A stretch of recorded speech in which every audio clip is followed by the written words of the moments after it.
Welcome back to Confessions of a Time Monk. Today we're in Portugal, in the peace community of Tamera, where we've been having the privilege of being part of a very special gathering, inspired by the peaceful activism at the Dakota Pipeline, Standing Rock, which I think all of us at this point are very familiar with. This community invited the founders of that movement to come and be in collaboration and in cooperation with other activists from all over the world. So we've had the pleasure of being together with a group of people who are so committed to the work that they're doing, not only for their own personal stories, but for humanity. And this morning we have the privilege of sitting with a very special guest, Scilla Elworthy, who's been in this peaceful battle for the good of humanity for many decades. So Scilla, thank you for sitting down with us. And I'm very interested in what this gathering has felt like through your eyes. Well, I came to Tamera first in 2001, and and then right through to 2005, and now I'm back again after 12 years. Wow. So I'm thrilled to see how enormously, not just the buildings and the beauty of the place and the fantastic treatment of water, but the spirit, how it's developed, the knowledge. But yesterday I spent 2 hours in the gardens, seeing that Tamera is walking its talk and almost capable of entirely feeding itself. Now that to me is really a living example of how a community can work, assuming you have sunshine. Right.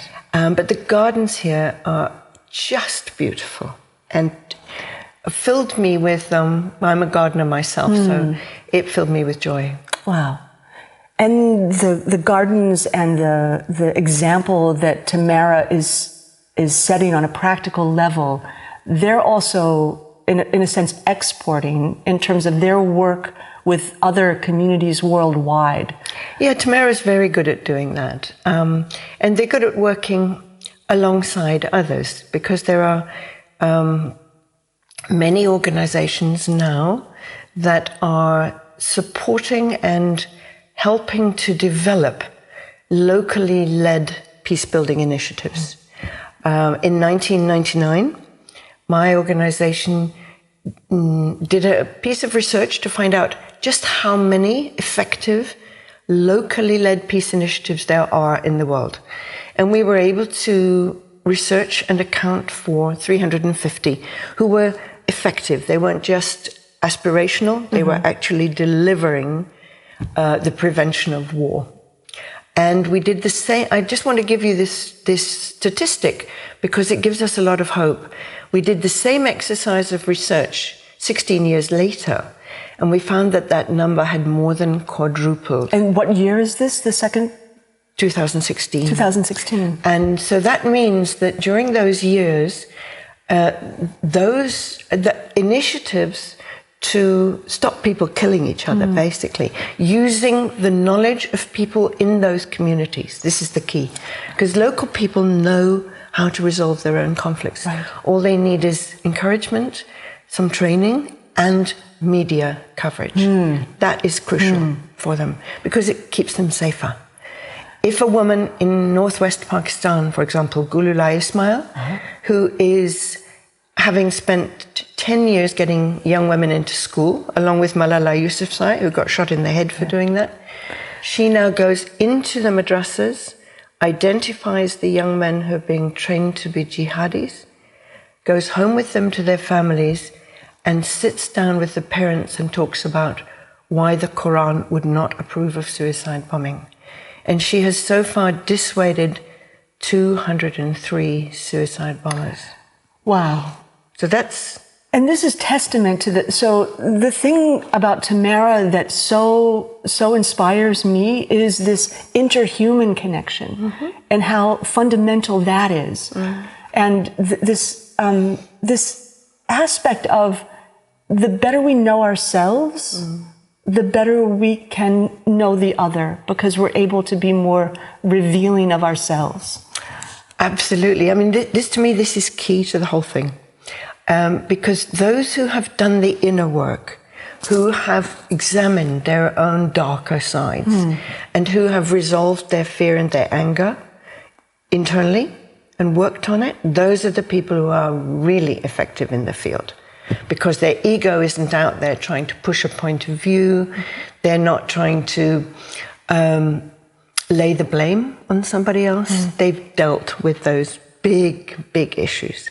And those are the people who really deliver the goods.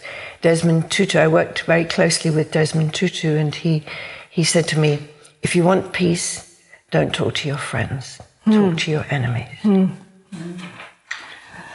That's beautiful. I think the thing that I've most learned being here is this possibility to be transparent when we're in a container where there's trust. How do we build that kind of trust outside of this? We've lost this archetype of collectivity. So how do we build that in our communities when we're lacking that aspect right now? To me, the great secret is listening, because most conflicts are driven initially by humiliation. And the most effective antidote to humiliation is respect. And the greatest respect I can give you is to listen to you. And to really listen to you. And most of us think we're good listeners, and we're not. So we have to be trained and helped to really listen. And the hardest thing to do is to listen to somebody that you regard as a criminal. And you've had this experience. You've stepped into the space with people who are, in fact, looking at destructive processes that are global. Not just looking at it, running them. I spent 21 years working with nuclear weapons policymakers. It was extremely difficult to find out really who they were. That took us 4 years. And then to develop the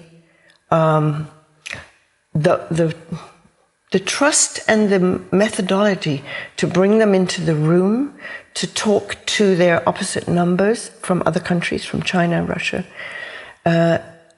and actually to set up a situation where they were safe enough to take off their mask and begin to talk as human to human. That was the trick. And we could only do that by not labeling them as bad and guilty. It was very important to see them as people. We could despise and deplore what they do, but they are human. So if you go back in your life, what was there a catalyst that allowed you to be able to see that in another person whose actions you may not agree with? Yeah, absolutely. Well, many, but one was when I was 30. Just after my daughter was born, I got a brain disease called encephalitis, and I was in a coma for 2 weeks, and it left me 6 years with the most unbearable headaches. But inside my foggy brain, there was one question that went round and round, and that was, who am I? Who am I? Who am I? And in the 70s, not many people were openly asking that question. So I had to go and find an answer.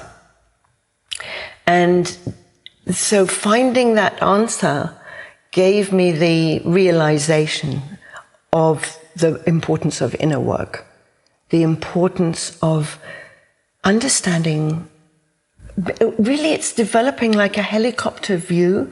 When we're enraged or infuriated or jealous or full of fear, to be able to move just in the instant, a little bit hovering above and saying, oh, what am I up to there? And that is the safety catch, if you like, that allows us to be present to what we're up to at the same time as being present for the other. And this is, to me, this is the key to effective peace work. All the great peace builders that I know are like that.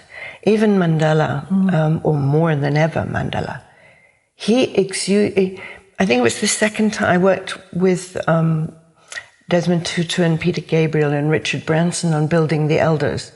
And the second time that I met Mandela, he walked into the room and he started talking, and I got goosebumps. 30 minutes later, when he finished talking, and he is no orator, he's got a nasal voice and he doesn't stir you with, I still had goosebumps. And I asked myself, what is this? What is going on? That 30 minutes of goosebumps. And it took me a while to figure out that it was the energy of his integrity. Formed 27 years in jail, under the harshest conditions. Gave him and his colleagues the strength of being to negotiate and bring about peace with one of the most vicious governments the world has ever known. I'm thinking about where we're sitting today, at this moment in the history of humanity.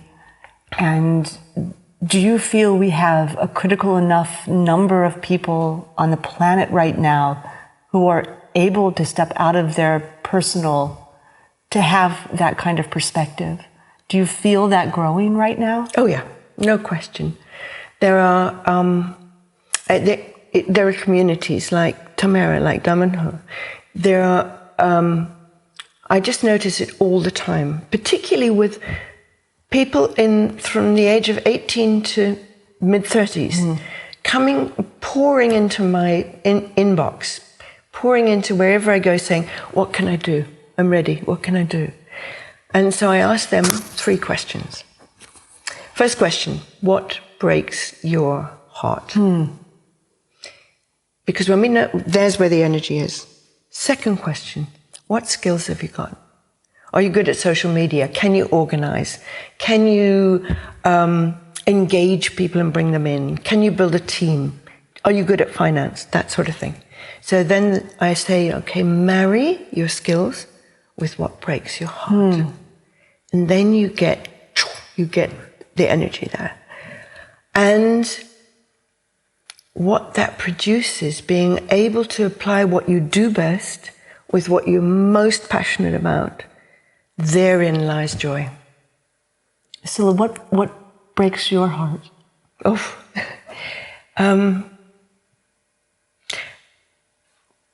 I think what broke my heart when I was 13 was the Soviet invasion of Hungary. I watched it on a black and white TV in my parents' living room.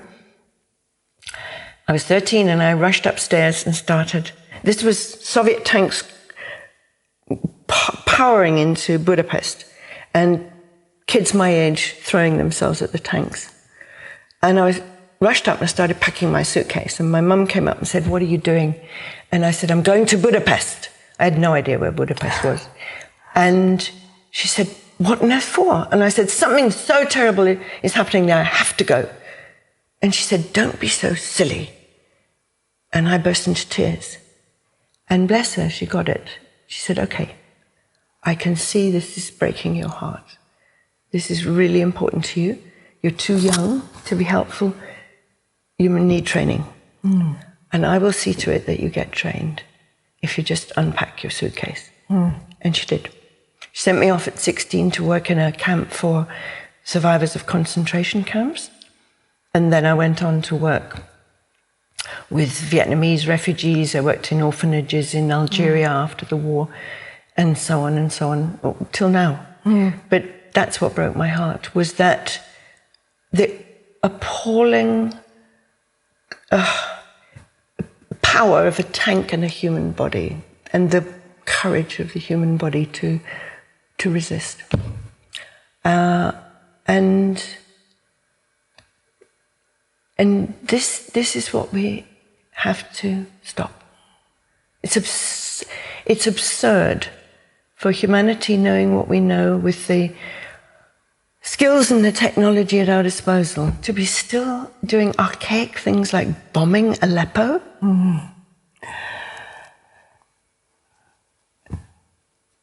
It makes no sense, and then we see the collective body of pain from our history. Yeah, absolutely. And I believe we are learning.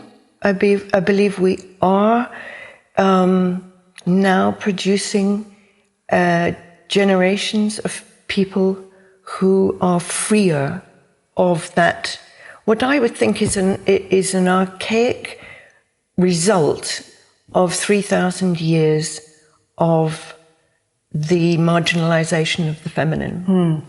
The feminine has been subdued, marginalized, hated, destroyed. And now what we're seeing is the feminine re-emerging. It's way beyond feminism. Right. Way beyond. This is the deep intelligence, I call it feminine intelligence, that's available both to men and to women. So it's not about sexism at all. This is about developing the 6 qualities of feminine intelligence that both men and women can now use and have to stand up for. I think that this is a profound insight, and I think that's another thing that I've witnessed in Tamera, is a community that's deeply held by mature women, and the enormous healing power that has, also in terms of empowering the men here. Yeah, and very, very deeply thoughtful men. Yes. And that's one of the things I love about Tamera, is that it seems to be a magnet for people who have done or are doing the inner work and are ready to bring that experience and that wisdom out at the service of the world. Because service is the mantra now. Service is to my way of thinking, being in service is the highest quality of a human being, the most mature. And if the mantra of last century, as you saw it in financial dealings in the cities, in exploitation everywhere, was what can I get? Right. The mantra of this century is going to be, what can I give? Yeah. I'm so grateful that you took the time to sit with us and give us your wisdom. Well, I love your questions. One last question. So here we are in this camp, where the globalization of Standing Rock from here. If you were to speak from this camp today, what would you say to the people who are watching this? What would you transmit from this camp? I would say I think this is just the beginning, and one of the beginnings. It's not the beginning. It's one of many beginnings of a wave of completely new thinking about how conflict is prevented and resolved through nonviolence, largely. And nonviolence is the key issue. So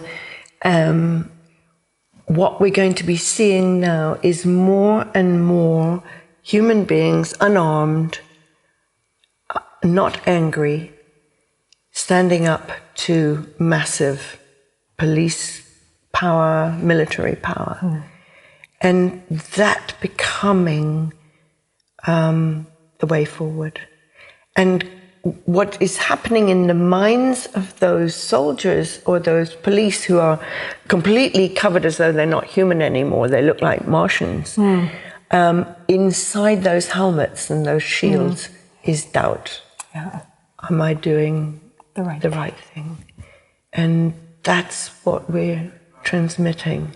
And it can only be done through nonviolence. Only. Because nonviolence has to come from a nonviolent heart. Thank you. Thank you so much. You're welcome. Thank you.